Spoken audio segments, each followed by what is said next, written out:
Alright. Gonna do some wave dash practice now. The most boring of all the practices. So let's go in and set up our menu. The player 2 will just stand there. Training codes, we want our L cancel overlays on. Color overlays for player 1 on. Wave dash overlays, we want that perfect wave dash timing to be gold. Action state, olive drab.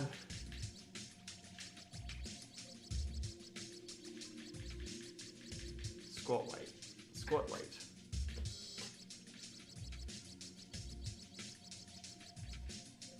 And then green is squat.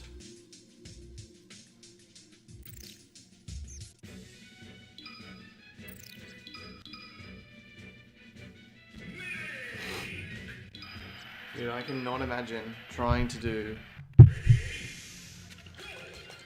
All-Stars with no C-stick as Jigglypuff.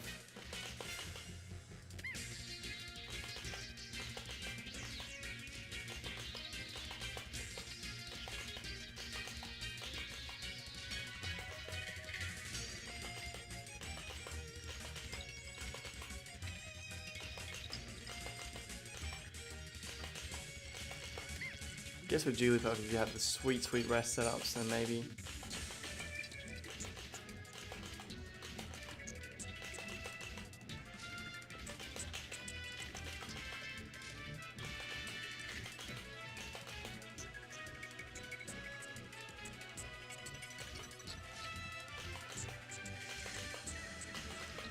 Olive drab looks so much like gold. It's messing with my head.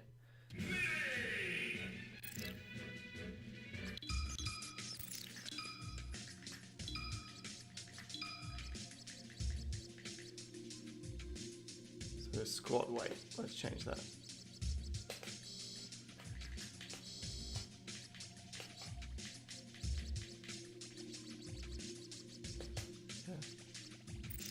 Do forest green.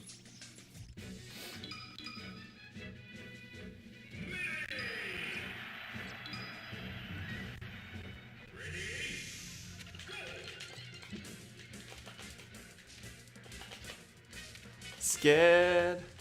What up? I have on my list. This is my practice regime for the day, right? I don't know if you can see it. Let me bring it up. Alright, where is it? Down. Crouching wave dashes. Short hop practice I've done. Blasco analysis is almost done. And then look what's last on that list. Scared analysis. I'm not analyzing you though. I'm just going to analyze why I got hit by you and how to not get hit by Fox. I am not one of those people that analyzes the person. I gotta tick off my short hop practice. Getting ready for OHN. Because I'm a god. You wish you were. PR, maybe. Close. Keep practicing. You'll get there. I'll race you to the PR. Me, you, and XP are currently in a race to the PR, I think.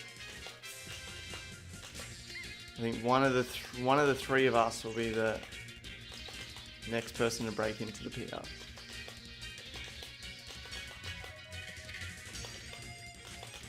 I think Fantastic Skeleton is Skeleton, though I'm not 100% sure. Have you checked like the ELO on Queensland Smash? I'll check it for you now. Skelly. Well, Skeleton's not even on here. It means he hasn't competed in the last 3 months. It's in BAM.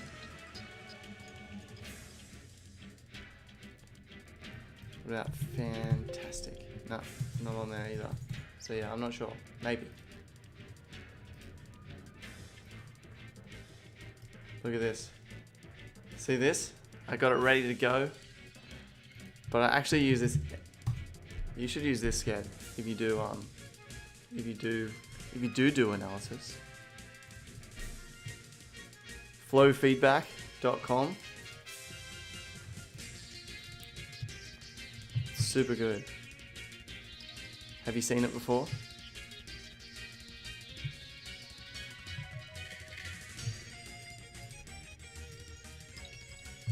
So, here's an example. This is me versus Blasco. Every time I get hit, I'm like working out why I got hit and what I could have done better. But it's pretty sick because like as you play it, right? If it'll play. Come on, bitch. All videos must load. Howdy. The Mac is status. Alright, so Do we shove that in Macca's face and be like, look? So every time I get hit, I put in a comment. It's probably the worst time, you know. And then, if you rewatch it through, it pauses when the comment comes up. And so then you can go through, and it even has like buttons to scan through like frame by frame, or you can like skip forward a bit if you want. But it's a cool way to like So good. But I can't get past. I've played. just go through. Pound on shield again. Don't be so desperate to get hit. Because I don't want to fucking work and die 5 times for a single boss fight. Fuck that. I think It takes so long to do it. Yeah. So it's called flowfeedback.com. It's sick. It just makes it easier to like analyze it. My analysis that I'm doing at the moment is I just go through and I'm like, every time I get hit, why did I get hit? What could I have done better? And then later, probably later in the week, I'll go through and be like, okay, where did I get a hit on them and how could I have extended that punish or punished better? That's the plan, because my hands are getting sore. So I can't keep up the 3 hours of practice. So I've got to throw in some analysis in there. All right.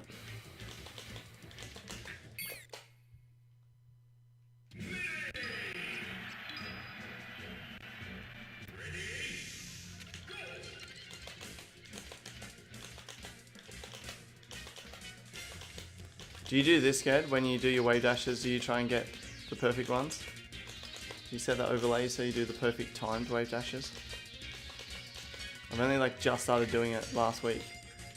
So I spent so much time practicing last week.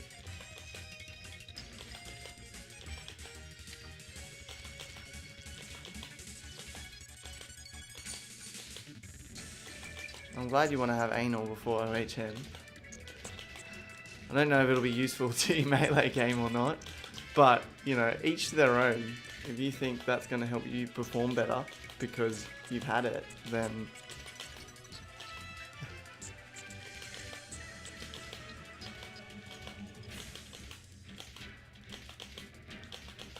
If you practice your wave dashes, definitely the overlay is super good for like getting the perfect wave dash timing.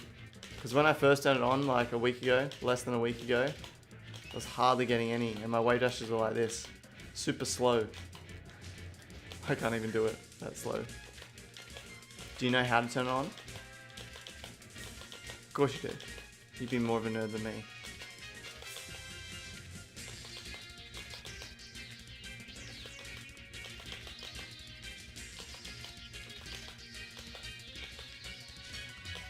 Turn it on.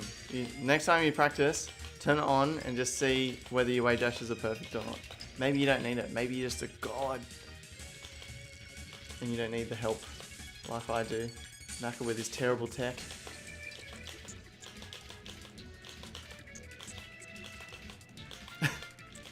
I bet you they are. I bet they are. So getting the feedback, I think, is so good. I even worked out how to make it go green when I crouch, because I'm often crouching after wave dashes. So the goal is eventually, it'll be all gold wave dashes, and there'll be no green coming up at all either.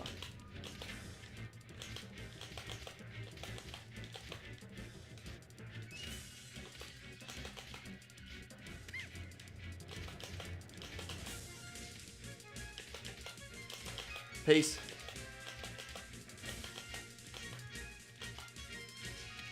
Go for food. Go for gold. I've had brekkie. Actually, have I even eaten brekkie? No, I haven't. I've had coffee. That's it. I don't eat breakfast. If I eat breakfast, I get too hungry. If I don't eat breakfast, I'm fine.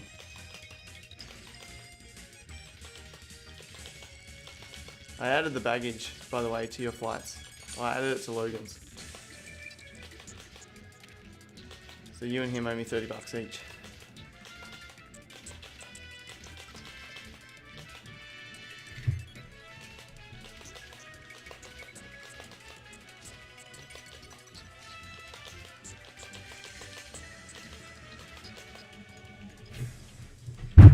Oh, shit.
Alright, I'm gonna go get my headphones.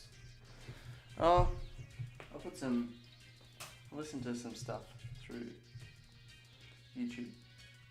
Some inspirational shit. When Scare comes back, I've got a clip that I need to play him.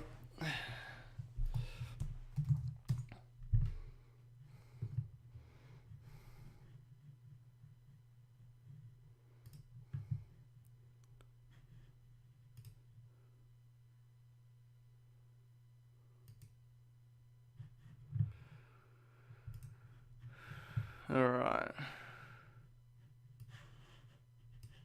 What can we listen to?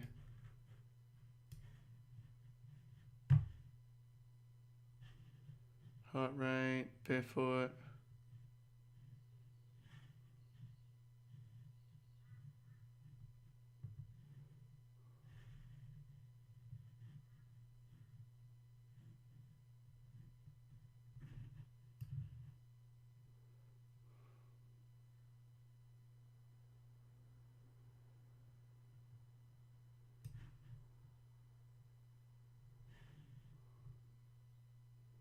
It all begins with the mind.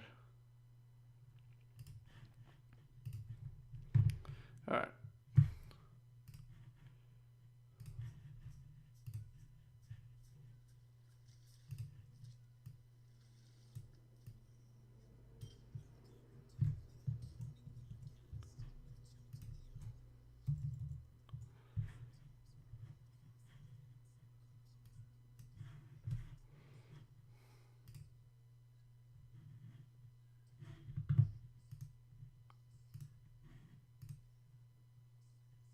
Here's your host, Joe DeLeo.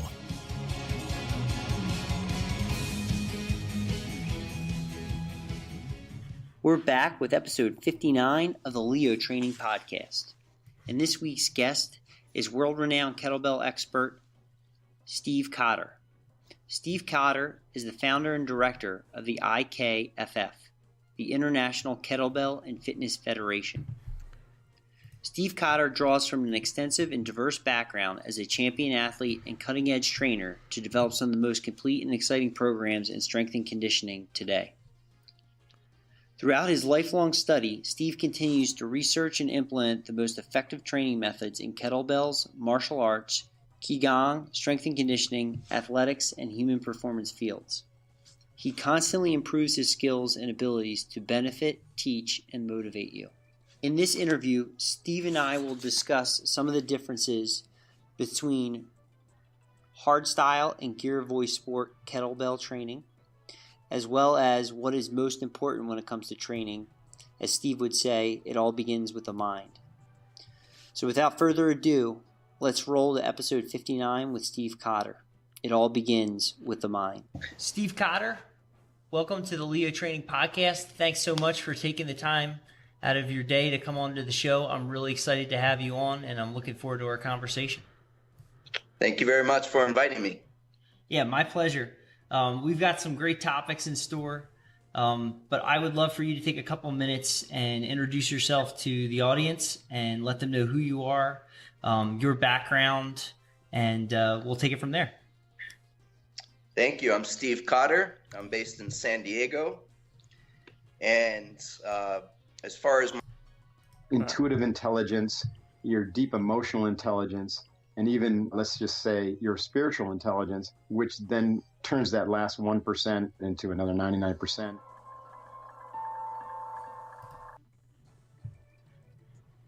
Everybody wants the glory. They want all the stuff that comes with it. You got to win some games. You got to stand out, whatever your field is, whatever sports you're doing. If you do that, your brand will build itself.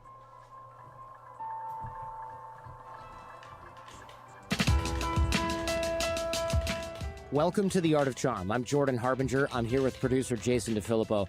On this episode, we'll be talking with Tim Grover, author of Relentless, From Good to Great to Unstoppable. This guy has coached everyone from Michael Jordan to Dwayne Wade. The top athletes call this guy not first, but last. He's like the cleaner in Pulp Fiction, and there's a reason for that. Cleaner, actually a common concept from the book. Nowadays, it's a common cliche that it's mostly mental and not physical that on. gives us an edge at an elite level, 20 even minutes when, of and especially practice, when we're don't you competing need with something folks to with focus lots of on? athletic talent or high performers with similar intensity. But Tim will argue that you Then can't even analysis in 20 access the minutes. upper limits of the physical without Actually putting the scared. mental build. Remember how we're talking about light shield practice the other day? I've got this one for you. Leo training Anders. All right. I think it's much more beneficial to utilize random practice. Just looking for a specific way of overcoming that difficulty longer. And some people would argue that under the block conditions, All right. so they would actually be limited in their expression. Okay.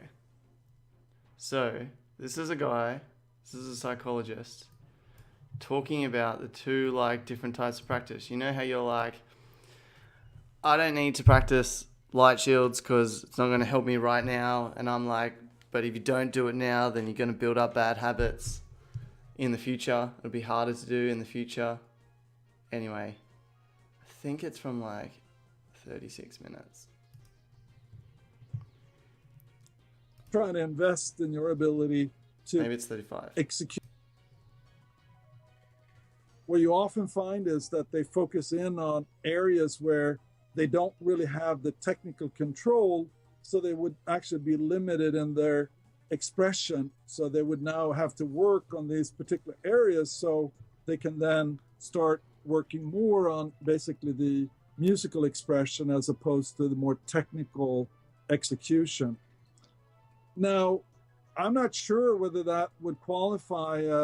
I mean, in some ways, it's a little bit like Can't find it. blocked in the sense that you're focused on trying to improve one thing, but it's a very complex, and sometimes there are different things that you would do. And occasionally you would find training activities that are quite different, that just have the purpose here of helping you build up that skill in a more general way. So you're not just looking for a specific way of overcoming that difficulty.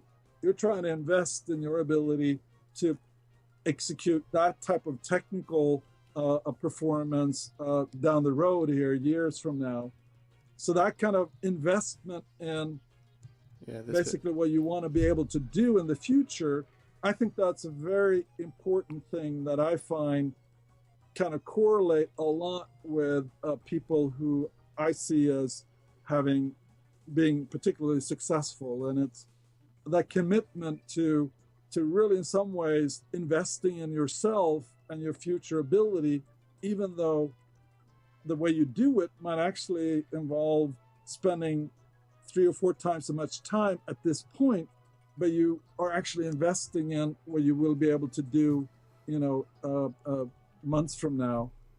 Whereas some people, and maybe even the majority of people, are often just focused on overcoming the particular thing that they're facing now, as opposed to viewing this as a potential type of problem that they might encounter later on.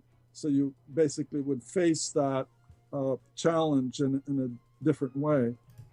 Yo, so this guy is Anders Ericsson. So he wrote this book, Peak. He also wrote like a bunch of psychology studies.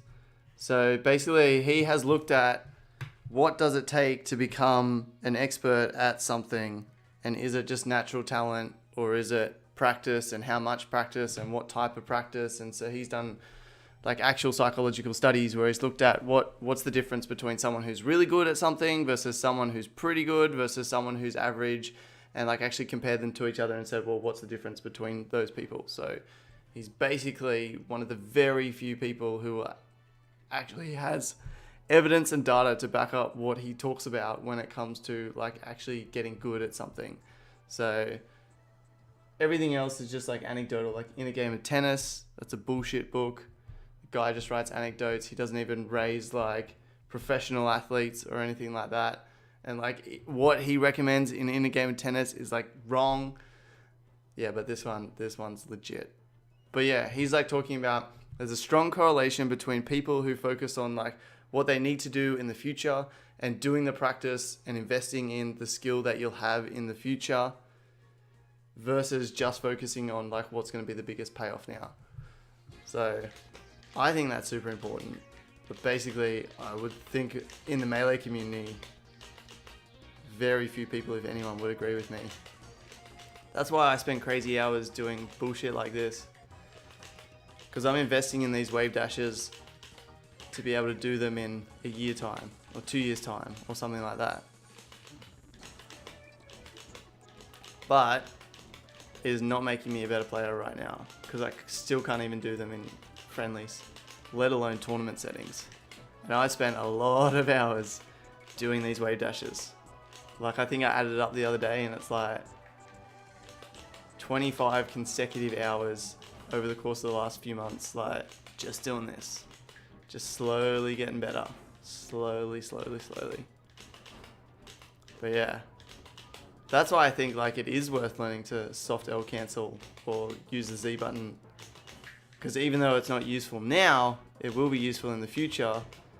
And if you learn it now when your muscle memory is not super strong, then it'll stay with you as you do it in the future. Whereas if you wait 2 or 3 years to when it's actually needed, it's kind of like you got 3 years of hard press muscle memory to break. I don't know. Light L cancel is not that much different, so it's probably not that big a deal. But some other stuff it could be.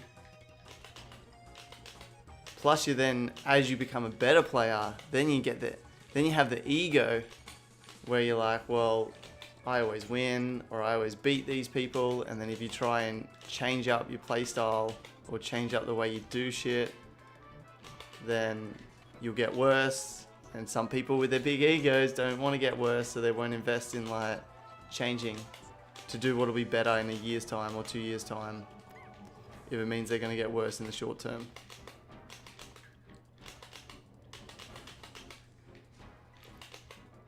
Yeah, hard versus soft L cancels are kind of like, meh, it's not going to make a huge difference to your game. Same as like, you know how you can hard shield without actually digital pressing? Some situations like that's better because it means you can still tech out of it, but it's like, no point in learning that. Fuck it.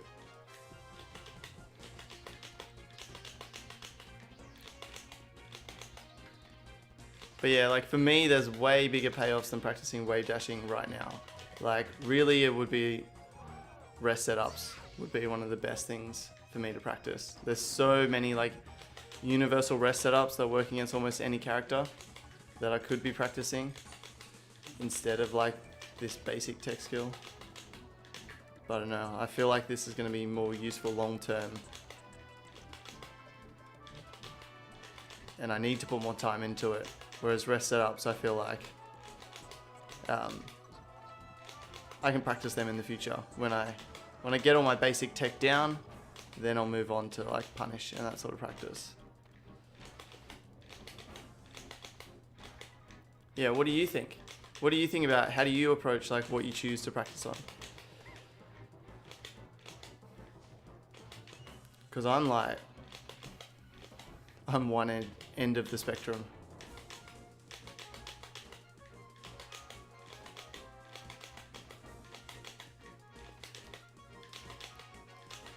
More advanced tech in tandem with your fundamentals is the best way to improve. What do you mean by that? So do you focus on, like right now, what is your list of things that you're working on and how long is it? Are you working on like 20 different things, 2 different things?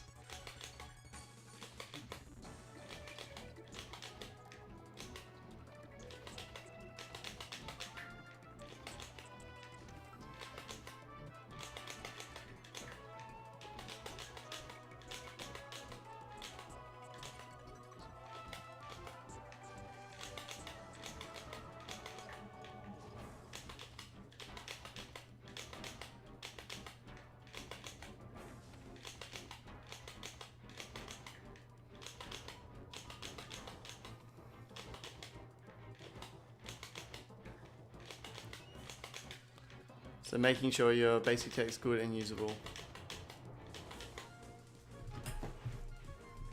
97. It's a very precise number.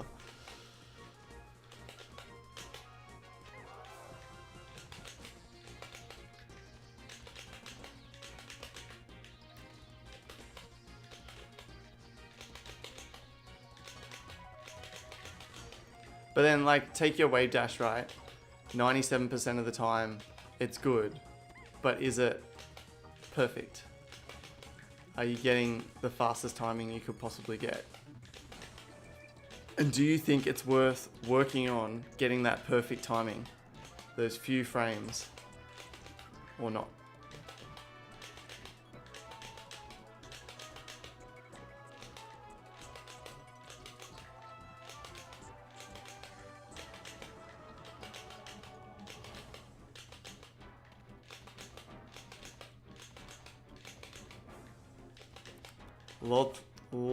Logarithmic. You'll have to explain that to me. I don't know what logarithmic means. You improve fast for a while, then improvement gets slower. Yes, agreed. Diminishing rates of return.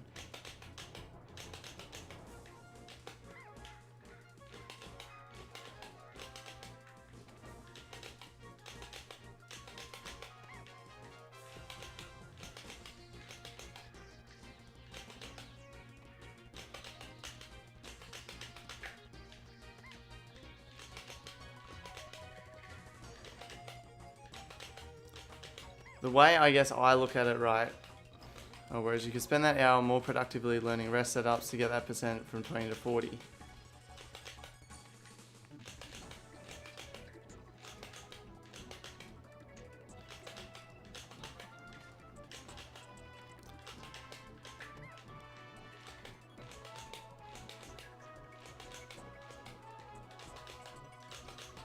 But then, when you end up with a whole game that's like 70% efficient, when you end up with a whole game that's like just a bit, it's pretty good, but it's like a bit sloppy here and there because you never practice anything to like completion.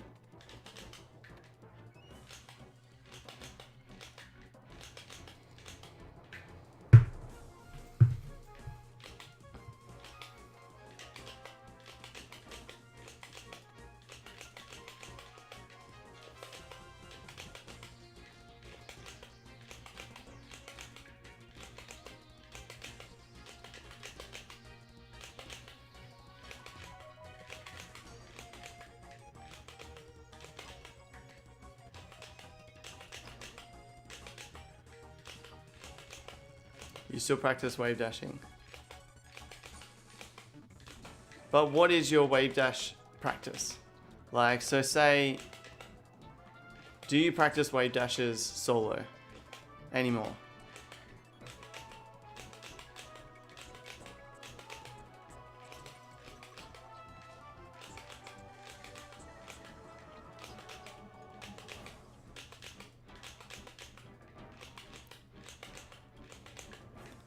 Yeah, see you think similar to thralls. Yeah. So do you just spend 2 to 3 minutes just to like warm up and keep them fresh though, right? Or are you like actively like looking at your wave dash and saying, how can I improve them? How can I make these perfect? Or you just like kind of, you practice, you keep them fresh, you warm up. Like if I was to do shield drop practice now, it would be like just to keep it fresh. Because my shield drop practice is so good. Like my shield drops are so good. That's kind of like, what's the point? Like I can practice like this, but it's like already perfect, right? So what's the point? It's only buffered and in game that it's really gets harder.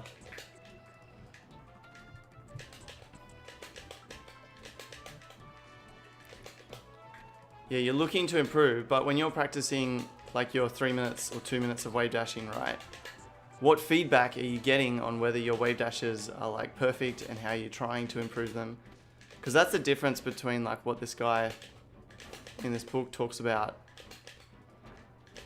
versus the way other people practice, which is like get it pretty good and then practice in friendlies and then expecting that because you're doing it in friendlies and tournament, you'll naturally get better. It's like if you were to play tennis, right, with your friends and you practice your tennis up to a point where you're like good enough to play with your friends, and then you kind of just play with your friends once a week or twice a week or something like that.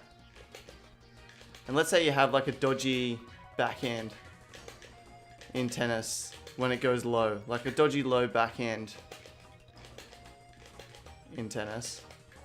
And you just play with your friends a couple of times a week and you think, okay, I'll get better at tennis. But the fact is that dodgy backhand, you might only get like 1 or 2 balls in the whole game that'll go to that low backhand sort of thing. So you won't get time to practice it. You'll just miss those shots. And so you actually won't get much better as a player.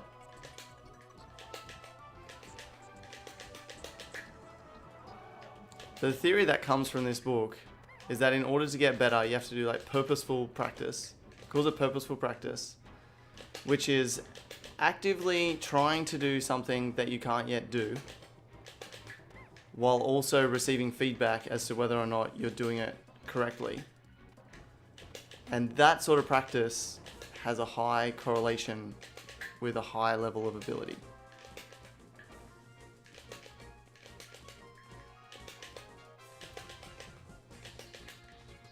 Yeah, but then I would argue the 100 times you can do it in the match, you're not, unless you do a tech flop, like fucking air dodge like that, you're not really getting feedback as to like whether your wave dashes are good or not.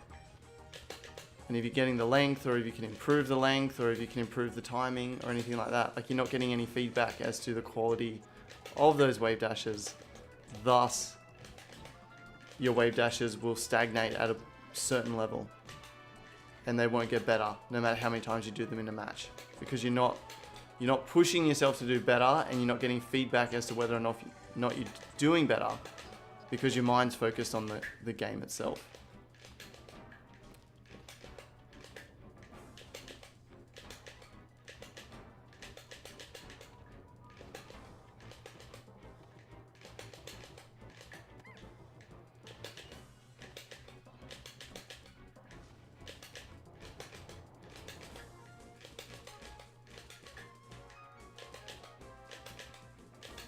Yeah, well, you might be more aware than a lot of other people, more aware than myself.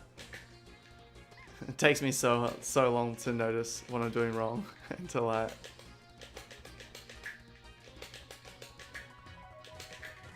So my practice also comes with, you probably say, well, I don't know if I actually agree that this is legit a thing, right? Let me bring up a picture.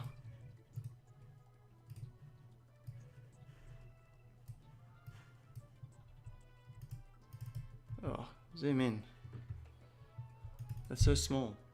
It's so tiny. Where's a bigger one? Let's find a bigger one. Hold on. Size. Large.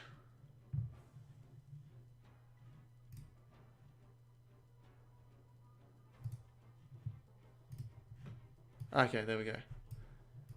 Alright. So you've got the 4 stages of learning, which you've probably heard of before, I'm guessing. Where am I? Okay. Close this. Close that. Alright. So you got unconscious incompetence, where you don't know what you don't know. Then you move into conscious incompetence, where you know about wave dashing, but you can't do it. Then you move to conscious competence, where you're able to use the skill, but only with effort. So you can do it, but you have to like actively think about it. And then you go to unconscious competence, where you're like performing it, but you're not actually thinking it.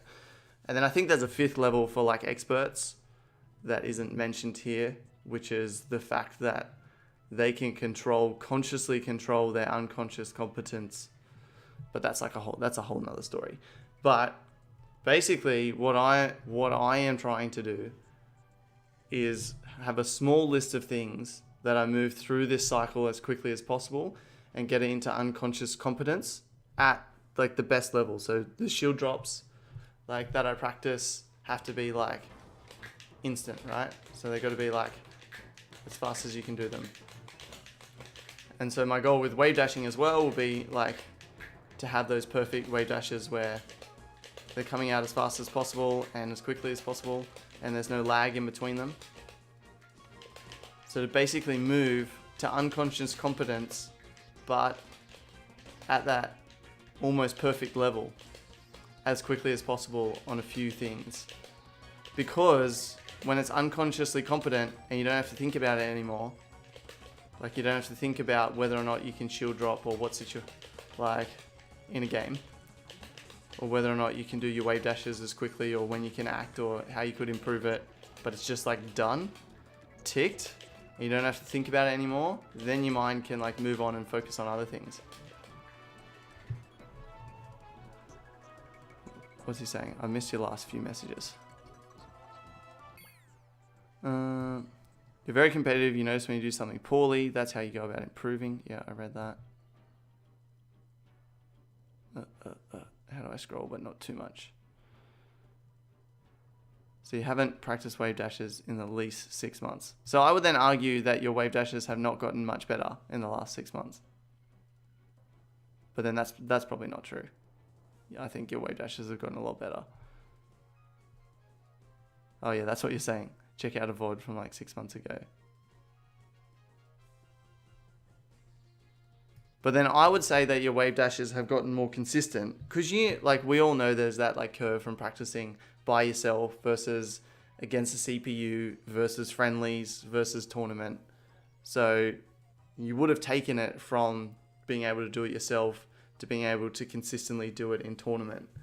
But I would argue that even though you can more consistently do it in tournament now, technically, if you continue the way that you're practicing, your wave dashes won't get much better from like if they're consistent in tournament already.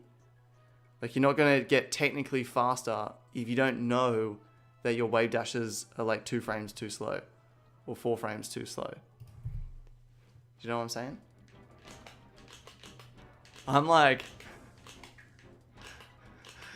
I'm super opinionated about this shit. I don't tell anyone though. I only like tell Thralls about it, and he just gets really angry at me for the way I practice. Yeah, go test it. Test your gold. Turn it on gold.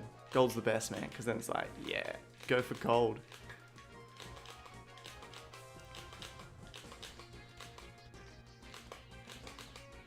He's angry because he thinks I'm wrong. And he thinks he's right. And I think I'm right. And so he gets really frustrated at me because I practice like no one else practices. I practice like a weirdo compared to everyone else. And only time will tell if it's right or wrong. Because it could be completely wrong. It could be. That's true. But it could be right.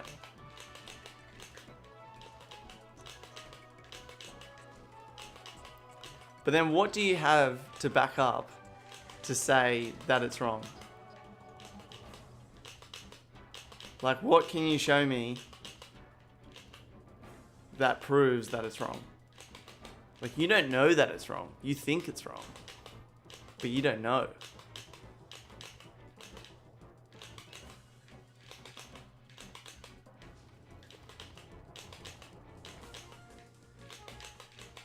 Yeah, see? No, I don't know that it's right. I think it's right. And the psychology that I have researched leads me to think that it's right, because there's actual psychological studies that provide a high correlation between this type of practice and success. But correlation doesn't mean causation, so it doesn't mean that it actually does. So I definitely don't know. I don't know.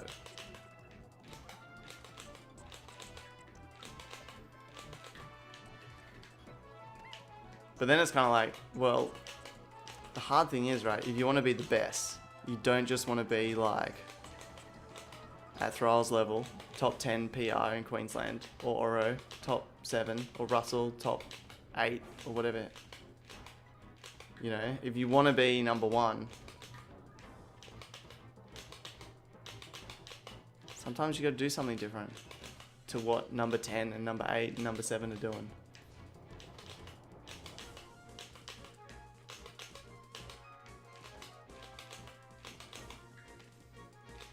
So yeah, I don't know, but there's a strong relationship between the hours of purposeful, like this focus kind of practice, and expertise. So like doing this type of practice, focusing on like trying to get better, doing things that you can't yet do with a focus to try and do them, and getting that instant feedback, or as quickly as possible getting feedback as to whether or not you are doing them. That has a strong relationship to people who are very successful in their field. Though unfortunately, the psychology only looks at people who are like really good in their field. It doesn't look at the gods. Like, it doesn't look at... So one of the psychologists based off music students and ballerinas and stuff like this who are like top level, like they're soloists in orchestras and, or they're going to be, that are like the best performers. But you know how there's like that one person that's like a freak, like your Armada or your Hungrybox or your Mango, that are just like, they're a next level again. Yeah, correlation doesn't equal causation. That's right. But when you're studying stuff like this, it's very hard to prove causation because you just can't control the variables enough to like do that. So you have to do correlation. It's like the social sort of sciences and psychology. It's not it's not practical or ethical often to prove causation. So you just have to like deal with correlation.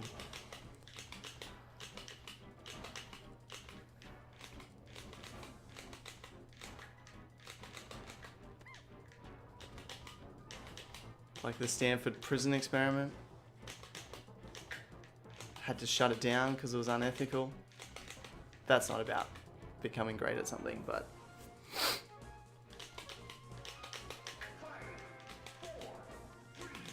can't repeat that study though. Alright. Melee!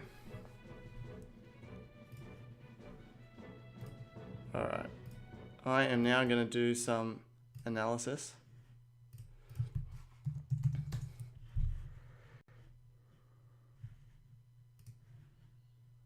So, what overlays do I have? And I have just the cam. Then it's becoming best. Alright.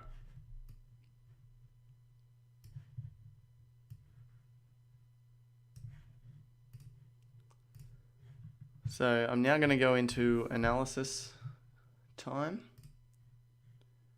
where I will be analyzing my match versus Blasco and then my match against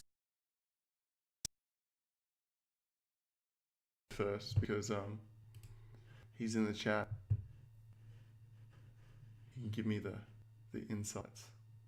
Alright, so how do we make a new one?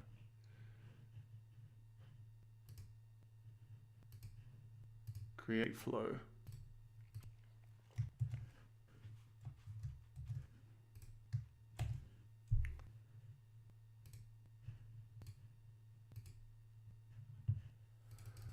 Alright.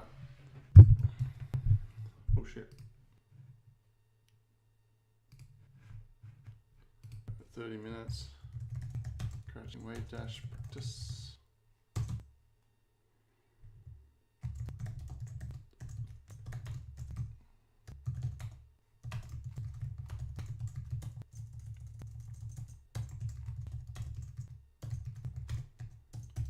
Jubilee Hotel. What date was this?